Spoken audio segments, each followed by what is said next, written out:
Il y avait une famine à Canaan, où les descendants d'Abraham, le peuple hébreu, s'étaient installés. Genèse 43, 1. Alors, Joseph les a tous fait sortir de Canaan et les a amenés en Égypte. Genèse 46, 26, 27.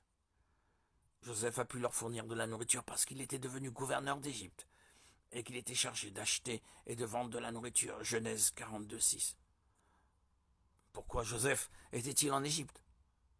Les frères de Joseph l'avaient vendu comme esclave une vingtaine d'années auparavant, et maintenant ils dépendaient de lui pour leur subsistance. Genèse 37, 28. Cette ironie n'est qu'une petite partie de ce qui s'est passé dans la vie de Joseph.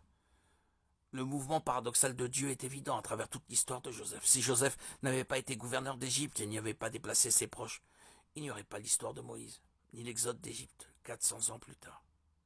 Exode 6, 1, 8.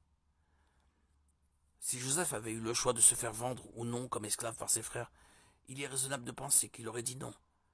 Si Joseph avait eu le choix d'être emprisonné ou non sur la base de fausses accusations, Genèse 39, 1, 20, là encore, il aurait probablement dit non.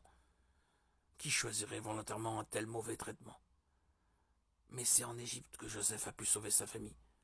Et c'est en prison que la porte s'est ouverte sur le palais. Dieu annonce dès le commencement ce qui doit arriver. Ésaïe 46, 10, 11. Et nous pouvons être sûrs que chaque événement de la vie d'un croyant sert le plan ultime de Dieu. Ésaïe 14, 24, Romains 8, 28. Pour nos esprits, la façon dont Dieu tisse des événements remarquables dans et à travers nos vies peut sembler illogique et au-delà de notre compréhension. Cependant, nous marchons par la foi et non par la vue. 2 Corinthiens 5, 7. Les chrétiens savent que les pensées de Dieu sont au-dessus de nos propres pensées et que les voies de Dieu sont plus élevées que les nôtres, comme les cieux sont élevés au-dessus de la terre. Ésaïe 55, 8, 9.